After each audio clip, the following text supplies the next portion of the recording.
જય શ્રી કૃષ્ણ મિત્રો, જય સીતારામ, રાધે રાધે. આજના વિડીયોમાં આપણે શીખીશું એક ડાયાગ્રામને સેન્ટીમીટરમાંથી ઇંચમાં ફેરવતા. મારી પાસે અહીંયા ડાયાગ્રામ લખેલો છે લંગોટનો, અને એને હવે આપણે સેન્ટીમીટરનું માપ છે એને ઇંચમાં આપણે ટ્રાન્સફર કર્યું છે, અને આખો જ ડાયાગ્રામ ટ્રાન્સફર કઈ રીતે કરવો એ શીખીશું. સૌ પહેલાં આપણે જોઈશું અહીંયા લંબાઈ સીટનું માપ છે 52 સેન્ટીમીટર. લંગોટના માપમાં એક જ માપની જરૂર હોય છે, ખાલી સીટનું માપ. ત્રિકોણ આકારનો એનો લંગોટ બને છે જે નાના છોકરાઓનો હોય છે. હવે આને આપણે 52ને પહેલાં સેન્ટીમીટરમાંથી ઇંચમાં ફેરવીશું. આ સેન્ટીમીટરના માપ છે 52 સેન્ટીમીટર. 52ની સામે આપણે આ આવે છે 20.5, 20, 27 અને 20.5. હવે અહીંયા એક માઇનર આપણો પોઈન્ટ સહેજ ઉપર આવે છે 20.5ની, જેમ કે 1 મિલીમીટર જેટલો, પણ આપણે એને એટલો ફરક આપણને સીવણમાં પડતો નથી. એના માટે કાપડમાં કોઈ ફરક આપણા કટિંગમાં પડતો નથી, તો આપણે એને 20.5 જ લઈ લઈશું. તો મેં અહીંયા 52 સેન્ટીમીટરની સામે 20.5 એટલે કે 20.5 ઇંચમાં થશે એ લખેલું છે.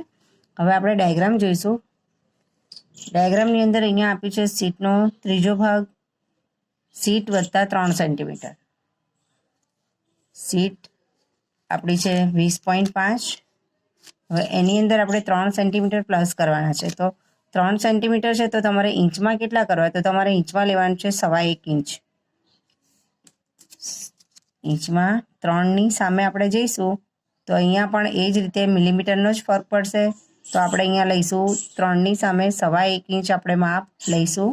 એટલે સીટ વત્તા 3 છે તો આપણે લઈશું સીટ વત્તા 1.25. હવે આગળ જઈશું. અહીંયા લખ્યું છે સીટનો બીજો ભાગ વત્તા 1.5 સેન્ટીમીટર.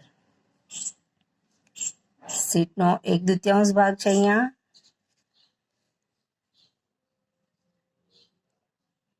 સીટનો 1/2 ભાગ વત્તા 1.5 છે. તો આપણે એમાં 1/2 ઇંચ પ્લસ કરીશું. 1.5ને ઇંચમાં જ્યારે ટ્રાન્સફર કરીએ છીએ ત્યારે 1/2 ઇંચ માપ આવતું હોય છે. અહીંયાથી હું તમને બતાવીશ. અહીંયા 1 સેન્ટીમીટર બરાબર આ રાઈટ અહીંયા આવેલું છે. તો આજે 1 સેન્ટીમીટર ને 1/2. તો અહીંયા સામે જઈએ તો 1/2 ઇંચ કમ્પ્લીટ આવે છે. તો ત્યારે તમારે 1.5 પ્લસ કરવાનું હોય ત્યારે તમારે 1/2 ઇંચ લઈ લેવું. 1.5નું ઇંચમાં 1/2 ઇંચ માપ થશે. એ જ રીતે હવે આપણે અહીંયા જોઈશું 4 સેન્ટીમીટર. 4 સેન્ટીમીટરને ઇંચમાં ટ્રાન્સફર કરશો તો તમારે આવશે 1.5 ઇંચ. આ 4 સેન્ટીમીટર છે, એની સામે આપણે જઈશું તો 1 ઇંચ, 1.25 અને આ 1.5થી માઇનર 1 મિલીમીટર નીચે આવશે માપ આપણું.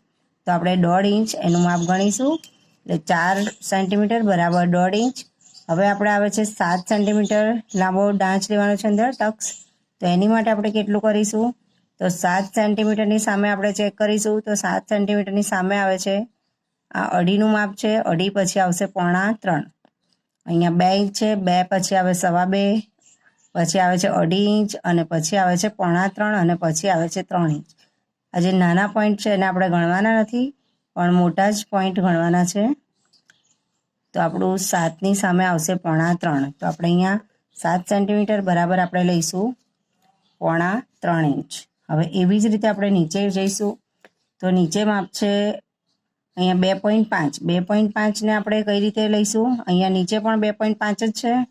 તો 2.5ને તમારે લેવાનું છે આ 2 અને 2.5 એની સામે આવે છે 1 ઇંચ. એટલે જ્યારે પણ તમારે 2.5 સેન્ટીમીટર આવે તો તમારે એની અંદર 1 ઇંચ માપ આપણે કરીશું. 1 ઇંચ સેન્ટીમીટરમાં 2.5 બરાબર 1 ઇંચ. મિત્રો આ રીતે આપણા બધા જ ડાયાગ્રામને આપણે સેન્ટીમીટરના ડાયાગ્રામોને ઇંચમાં ટ્રાન્સફર કરી શકીએ છીએ. જો તમને ન ફાવે તો તમે અમને પૂછી શકો છો કમેન્ટ કરીને. અને જે પણ મિત્રો સેન્ટીમીટરમાં શીખેલા છે એમને પણ કન્ફ્યુઝન હોય કે આ સેન્ટીમીટરમાં શીખેલું છે ને હવે બધું ઇંચમાં આવે છે તો કઈ રીતે કરવું, તો તમે આ રીતે એને ટ્રાન્સફર કરી અને એનો ઉપયોગ કરી શકો છો. જય શ્રી કૃષ્ણ, જય સીતારામ.